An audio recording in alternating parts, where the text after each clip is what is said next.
Hello all you hardcore boxing fans out there, how you doing? It's Big Porky here with a quick video. So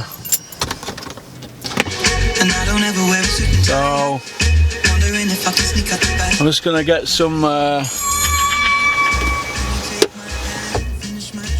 petrol and then I'm off for a game of snooker. Have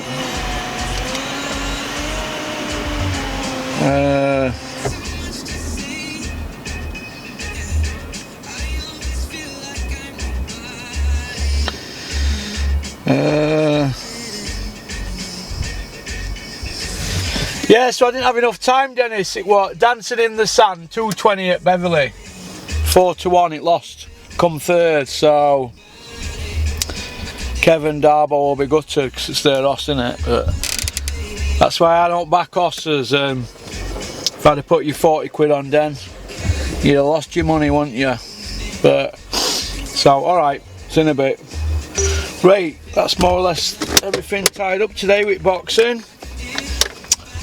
Like to finish early on a Monday. I'm not a big Monday fan. Is it Monday today, isn't it? Yeah. Was it Tuesday? Tuesday is it today? I don't even know what bloody day it is. I think it's Tuesday today, isn't it? Tuesday. But right, let's cut that off and let's just finish this video. What I meant to do. Got some stuff wrote out here. Might as well just listen it off and Tyson Fury's presser. What can we say about Tyson's presser? He's just had it, hasn't he, yesterday, and you know, it's let's have a look.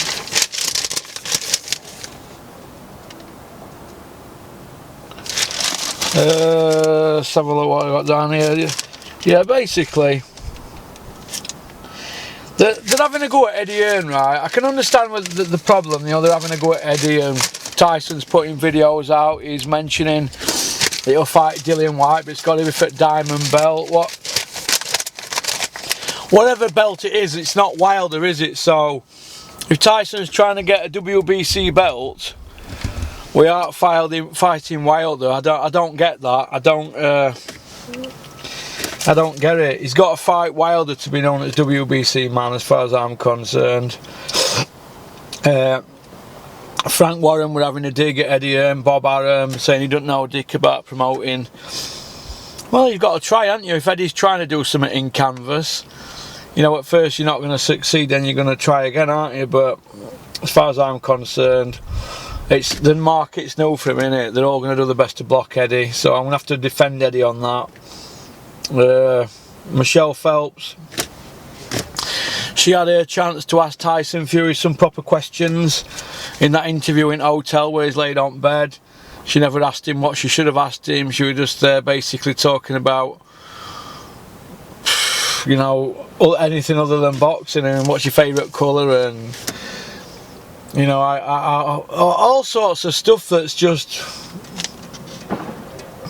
funny and just blagging away in there. That's all it is. I don't want to see things like that. I want to see proper boxing questions asked. I want to see questions asked like, Tyson, you put a tweet out a year ago saying you're going to fight Joshua by end of 2019. Now that fight now looks further and further away, doesn't it? He might surprise us and fight Dillian Whyte. Dillian Whyte sort of fight with Joshua is always going to be there. If Tyson fights Dillian Whyte, don't be surprised if that's an hard fight for Tyson Fury. So why is he going to risk himself fighting Dillian Whyte? I think that's an hard fight for him, I really do. I think Dillian Whyte and Wilder's a 50-50 fight. That's how highly I rate Dillian Whyte. Although he looked knackered, didn't he, against Parker at end, so I don't know, when he was losing against Chisora, and we just seen state Chisora against Gashi. So I think it's on day. It's all about timing, innit? Boxing's everything, innit? Timing about dates and all sorts of stuff. You know, matchmaking. timing in camps, you know. Derek Chisora looked shocking against Caballel and looked shocking against Gashi, but then he could turn out a right performance against Wilder, Fury or Joshua. You don't know, do you? It's all about timing. Did Joshua leave something in? Chisora leave it all in the gym, training with Caldwell? Did he overtrain, trying to impress a new trainer? I don't know. I've heard Caldwell's big on fitness. Maybe he might have trained him too hard. I don't know, but you have to say that Caldwell gets his guys in good shape, doesn't he? Even though he's been taking a lot of L's lately, his guys tend to be in good shape. So who knows? Maybe he might have overtrained. Michelle Phelps going on about nothing. Not once mentioned that Schwartz went the distance with a 26-stone fat man. Dennis Lewandowski, the guy who was really the biggest guy that's ever fought in England on Sky. He weighs more than anybody that's ever fought on Sky. He even weighs more than Carl Baker. Carl Baker never weighed that much. So that's what you get when you do your matchmaking on BoxRec, when you want to get somebody in as last minute. I know that because I've been party to mistakes like that, schoolboy errors, when I've recommended certain people. So get him in, and they've got in ring and they've been a disaster, but nobody that big. Fabio Wardley iced him though, didn't he? So, but you've got to give Frank Warren his dues. His show looks good at weekend. And Warrington against Galahad, that's a good fight. He won purse bids for that. You know, Eddie Hearn with all them billions, he didn't win purse bid on that, did he? So the soap opera continues, doesn't it? Kid Galahad against Josh Warrington, that's a non-pay-per-view. I respect Frank Warren for not doing that as pay-per-view, but if that's pay-per-view, oh my god. Liam Cameron and Sheedy too, that'd be pay-per-view, wouldn't it? If Warrington against him's pay-per-view. Tom Schwartz though, he went 10 rounds. He went the distance with Dennis Lewandowski, who just fought Fabio Wardley. He went the distance with Tom Schwartz, Dennis Lewandowski. So Tom Schwartz couldn't get Lewandowski out there in 10 rounds. Look how quick he did it, Fabio Wardley. So what's Tyson going to do to Schwartz? If you want to judge it, I know they can all say styles make fights, but come on. It's shocking, isn't it? Dubois against Gorman. Frank Warren's redeemed himself if that fight happens. And I'm going to say if that fight happens. Yarde against Kovalev. He's more than redeemed himself if that fight happens. And I'm going to say if. Because Frank's track record for saying fights are made and done in a heartbeat, well, you won't put a bet on it, would you, that it was going to happen. But if Yarde Kovalev, Dubois Gorman happen, and White against Fury happens, if all them three happen before end of year, Frank Warren, in my opinion, is back in pole position as the man. Yarde against Kovalev, still not signed, so I'm going to remain tight-lipped until it's on, like Donkey Kong. But if it's made, as far as I'm concerned, Frank Warren is top dog, and Eddie has slipped down pecking order, in my opinion. He's about on a level par with Mick Hennessy at the moment, isn't he, Eddie? Which shows he's putting out, you know. So, but then again, who knows? I mean, Eddie at this rate, he could end up. I don't know. He could end up. Eddie could write a script for anybody. He could get some of them actors out at Game of Thrones, couldn't he? Could you imagine some of them turn them into boxers because they've got a great story with Game of Thrones? Eddie's capable of anything because he's got the platform, hasn't he? He's got the platform. Do you know what I mean?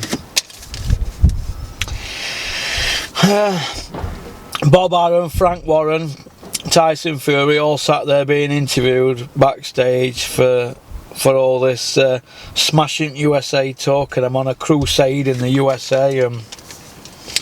The moral of the story is, for all this talk of Disney backing them and giving Tyson, you know, a slot on Jimmy Fallon and Jimmy Kimmel, etc., etc., and growing him in America, end of the day, when all said and done, he's fighting Tom Schwartz next, and Tyson Fury has won one world title. I know Tyson said people shouldn't be critical if they're not boxed. Yeah, but when you put yourself out there to be criticised, is nobody allowed to say anything? We can all blow bubbles up your ass when you beat somebody like Vladimir, but you've got to take rough with smooth, haven't you? Tyson Fury is a great fighter, there's no doubt about it, but he's not going to be the same fighter as he was when he was 27, I don't think so. But when all's said and done, he beat a 40-year-old champion in his 68th fight in 2015. We're now in the summer of 2019, and he's got Schwartz next, Tom Schwartz, who went 10 rounds with Denis Lewandowski. So what does that say? Is Tyson just here for money? I don't know. He doesn't need belts because he's got them all. You know what I mean? When all's said and done, you can go on Jimmy Fallon, you can go on Jimmy Kimmel, you can dig Johnny Carson up and go on Johnny Carson's show. But when all's said and done in world title fights, you've won one. You've won one world title. Buster Douglas only won one. Is Tyson Fury going to go down as another Buster Douglas? Well, that's where it's heading, isn't it, at this rate? Unless he gets in that ring and fights Wilder and beats him, or fights Anthony Joshua, Tyson Fury, in my opinion, is going to go down as an undisputed champion like Buster Douglas for that one night. That one special night. That's ideal in reality. Yeah, maybe he should have got the nod against Wilder, but he didn't. So he should be wanting to put that right straight away. They both should, him and Wilder. Well, they've probably thought, you know what, hang on a minute, let's get a few quid out of the job here. Let's get a few quid out of the job and forget putting us in risk of harm. You know what I mean? That's my opinion, honestly. That's my opinion on it. So it is what it is, isn't it? But that's how I look at it. But so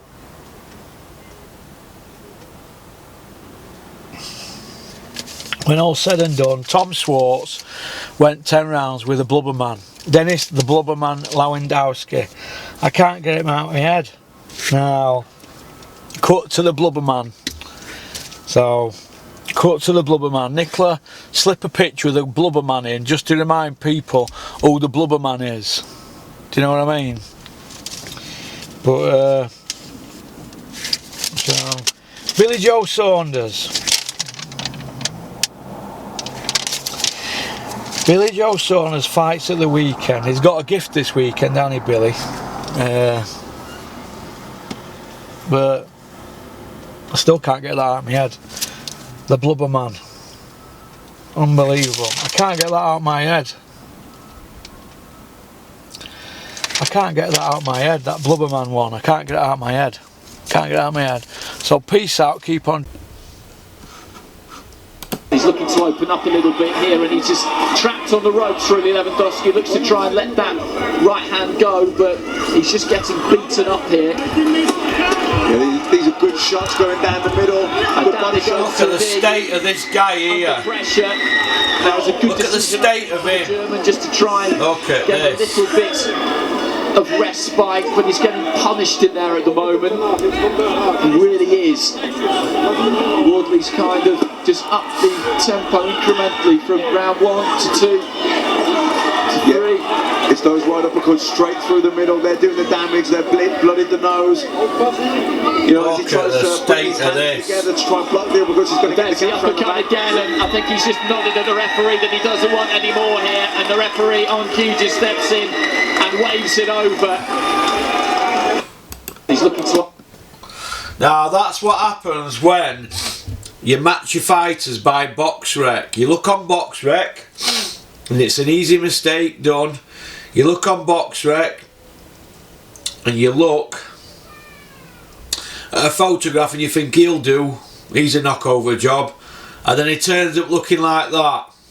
And then you think, oh my God, we've flown him over, look at the size of him, he's as big as a house. Do you know what I mean?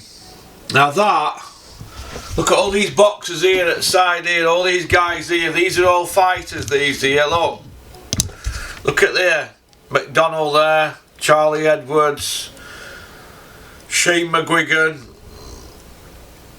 you know, is that Gallagher in background? None of them are impressed by this, right? None of them. And Fabio Wardley, his people will not be impressed by that at all.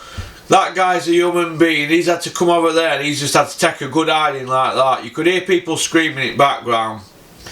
That's bad form, that. And then you've got Eddie Hearn bouncing out with his Roger Moore turtleneck on and his wide awake smile.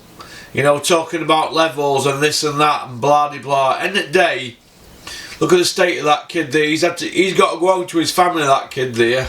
It's not Fabio Wardley's fault, but that is bad matchmaking.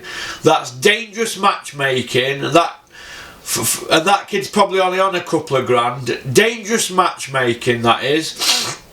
And like I said weeks ago, and I'm still going to keep saying it, sooner or later somebody's going to get hurt. And I mean hurt. Alright? Peace out.